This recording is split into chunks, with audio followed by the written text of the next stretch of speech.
Hello, this is Stephen Harris, a head trader from Falcon Global, where we model best practices for investors, traders, and day traders from entry to exit every trading day.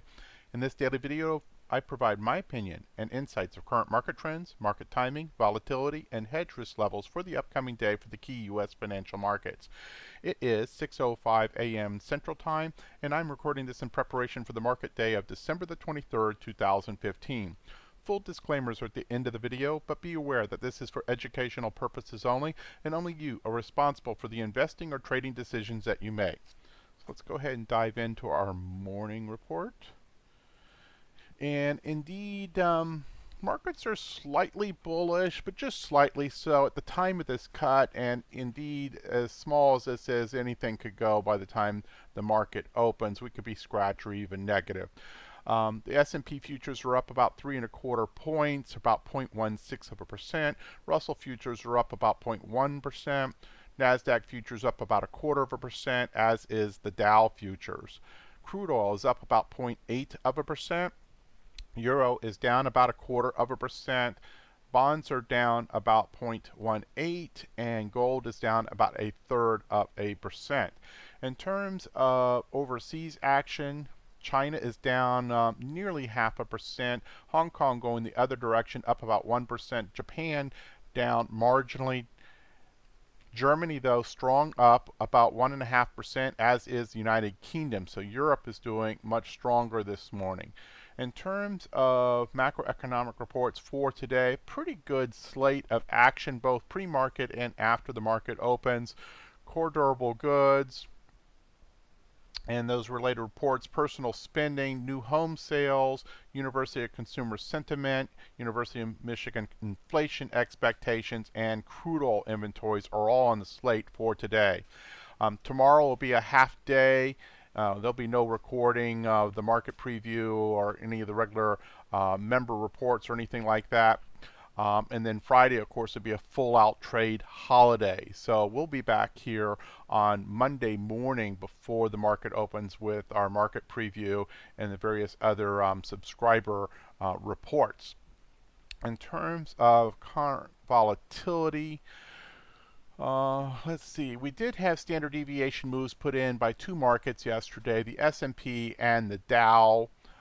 So we continue to have significant volatility, at least in terms of price, with respect to the S&P. You now have 6 consecutive trading sessions with the S&P with at least a 1 standard deviation move, and that's pretty significant and certainly is unusual. It's not by itself. You look at the other indices, there's a lot of standard deviation moves being put in, and yet at the same time, very little fear premium being put in. So from a volatility standpoint, and remember, we look at this in two different ways. There's the fear premium, or the volatility premium, that's being priced in. There's the IV percentiles and the VIX and stuff like that. And then there's the actual price movement. And we've seen over the time that we can have significant delta movement and yet not have any significant fear being priced in. And indeed, the short-term VIX is now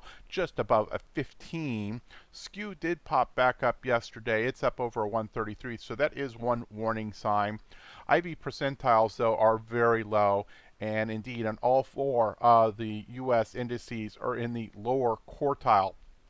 22 for the S&P, 18 for the Russell, 19 for the NASDAQ, 25 for the Dow. In terms of, let's go to the charts. And of course, we've been chattering back in this kind of consolidation transition zone. We did have a reversal 2 days ago. And I guess you would call that a bullish harami, and that did follow through yesterday. And we're pretty much back to where we started 3 sessions ago with the fall. At that point, now obviously we had 3 up days, and then a engulfing, and then another big candle, and then a reversal on that. And what you're getting now is, we had a lower low, a lower high, and then a higher low. So we'll have to see where this one goes, but we're definitely getting a compression pattern Now that's not surprising in itself as we head into the trade holidays, that we would basically just be going sideways. We're inside this big cloud. We talked a little bit about this yesterday as well.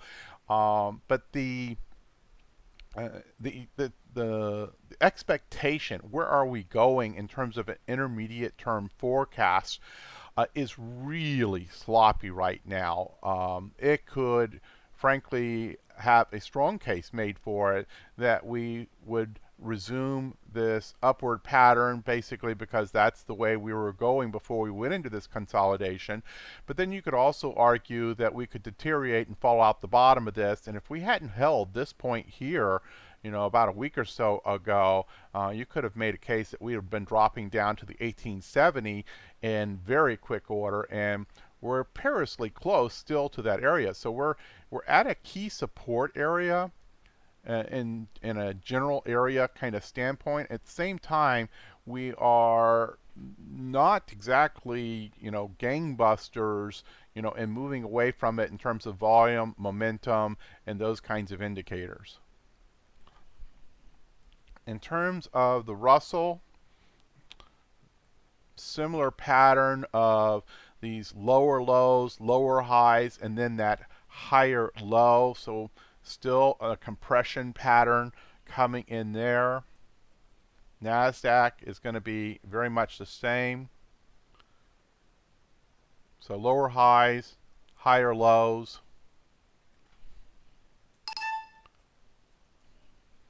And then on the Dow, of course, we had a lower low.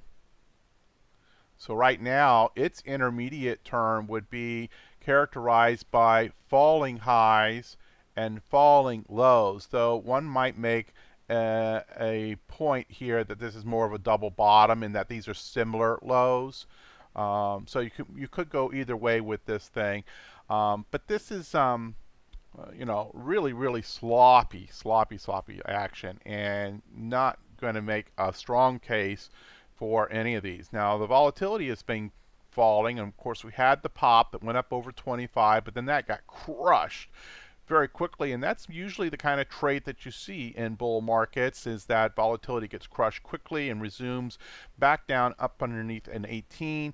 It took us a few days to get a close below 18, which happened yesterday. This is actually today's candle, and with that, we're kind of back into that bullish range.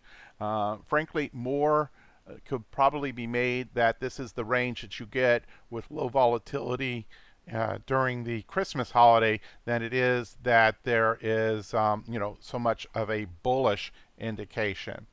And let's look at bonds real quick here. And they're also kind of going into a sideways consolidation pattern. Also notice they're in a relatively thick but flat cloud as well. So all the markets seem to be going into this consolidation pattern and in a choppy range action with a certain amount of volatility as defined by price range. We've had a lot, and we'll go back real quick to the S&P, this time to the futures. We've had a lot of big body candles, a lot of standard deviation moves, but really to kind of end up going nowhere. So, we made a case yesterday how things weren't terribly different from where they had been, a number of days before, and you could still make that case. If we go back to this candle here, we're right same place as where we were. So, this is all inside a chop range, and don't make too much bull or bear on this. So that's very important to kind of keep that perspective. In terms of the daily report, we are still calling this phase 2 trend reversal because of the breakdown, but then the reversal back off of support. But that, this could deteriorate into a break of diagonal and horizontal support very quickly and easily. This is not to be made too much of at this point. IBD status remains uptrend under pressure, and other warning areas are the S&P score for accumulation distribution is at a D minus, the NASDAQ at a D. So very poor scores there. GMI index remains a 1 out of 6 with a sell signal. Since 1210, that author remains 100% cash. And you can see the sloppiness on the decision point scoreboard. Short term, very ugly. Intermediate term, still positive, but long term still very mixed. So very, very sloppy signals. And when those don't stack in alignment, we really don't like it. In terms of intermediate term market posture, we are bullish with a flat sentiment line. So again, another mark that things are not terribly healthy for the bulls, and indeed position sizing opinions are a bit mixed. We have 50% off the one system and then off the volatility based system that has gone back to 75 to 100%. In terms of that intermediate term market posture, the S&P is still weakly bullish. And we say weekly bullish, it's in the regular bullish score area, but this has just been a couple days, and it has just been barely improving its score in recent trading. The Dow is still outright bearish. NASDAQ also bullish, as is the Russell, but none of these are carrying an awful lot of conviction, and you have that flat sentiment line. So I wouldn't make too much of this intermediate term market posture at this point. In terms of the overall hedge warning status, we retain a level 2, a yellow light, so you should be quite defensive and careful with your initiation of new positions. This obviously is an assessment that the hedge risk level in the current market is elevated. It is not a prediction that we're going to fall, nor how far we might fall, but it is a prediction that, or opinion that market risk levels are elevated from normal. And indeed, you see the equity risk on the short term is a 7, with 10 being the highest. Intermediate term, more moderate at a 5. In terms of specific metrics, you see some of these things have ebbed off in recent days. Still in red is this elevated skew, which has been so common here in recent weeks. And also on the intermarket risk aversion indicators, all 5 systems are currently flagging risk off. In terms of the fear and greed index, this is currently at a 36. And in terms of special opinions, I did make a couple changes here today. VIX is inside the acceptable window for the initiation of new positions for novice traders and option income strategies, but be very defensive and cautious with opening new positions. The market has been chopping in and out of the acceptable window, and I'm speaking in terms of initiation of positions for novices right now. So if you do initiate new option income strategies, you might want to consider smaller position size and to use, for example, if you're using an iron condor or something like that, be really picky about where you set those shorts and so forth, because this market could literally break up or break down at any time, and neither case would be surprising whatsoever. You've seen the volatility in terms of the standard deviation moves day after day after day, the last 6 or 7 trading sessions, I think it was, and that can cause an awful lot of adjustments just to end up right back where you were. So this is not the easiest trading environment for option income strategies if you are a novice. Now, more aggressive, experienced traders will love the additional premium that's been available lately, love the two-sided action that's been available, and may indeed be thriving in this market, but that is a different type of trader than the novice. So you got to know where you are with your experience and your acceptance of risk. Covered call strategies and put selling, similar kind of stance here. Conditions are acceptable to initiate new positions for novice traders, but they've been chopping in and out of the acceptable threshold. So be defensive. And we talk about how you might be defensive using a 1-to-1 ratio of out of the money and in the money, using a 1-to-1 ratio of higher beta and lower beta. Perhaps if you're a novice, you use more low beta and fewer high beta. If you are a novice, perhaps you might even consider, depending on your position sizing, more in the money strikes than out of the money strikes. Right now, I would just continue to be really, really defensive until we get some resolution of this consolidation pattern.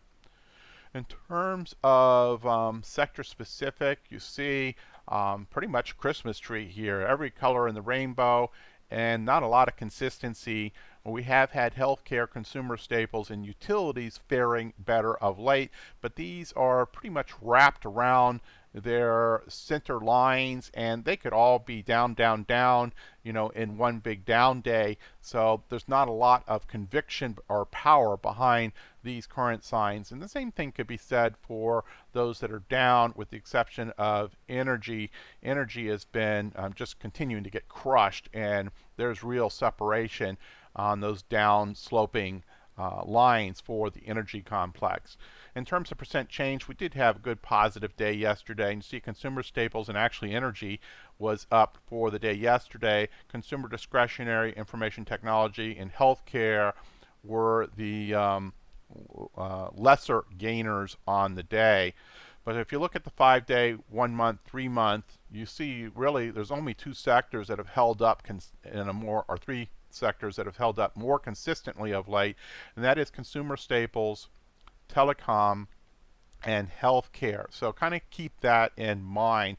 If you do choose to initiate new positions, whether it be cover calls or put selling, those sectors might be, relatively safer to take a look at your watch list components and see what's setting up, in those sectors, and you might find it's a little easier to get to your profit objectives in those sectors than you might in some of these others. Okay, and I think that's probably enough for today. And in terms of special opportunities here, you see some of the websites that you can go to explore with more interest some of these special opportunities. On this one, the cover call course, I expect to release additional details on this next week. So in the meantime, if you are interested, you think you might be interested, just send an email to Stephen@FalconGlobalTraders.com, and I'll be sure to get you more information when those details become available. As always, of course, if you find that what we're doing here is helpful to your trading, subscribe to us on the YouTube channel. That'll let you get a heads up when content has been posted.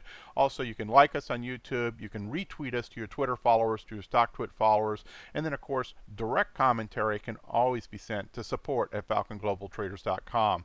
This is a free service, and we take your acknowledgement. And every single day I note those who have done just these kinds of things as kind of that pat on the back that what we're doing is helpful to your trading and you want us to continue to provide this content.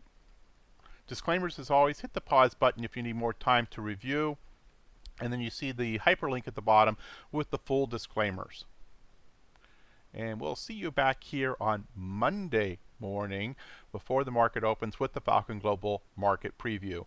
Good holiday, good trading.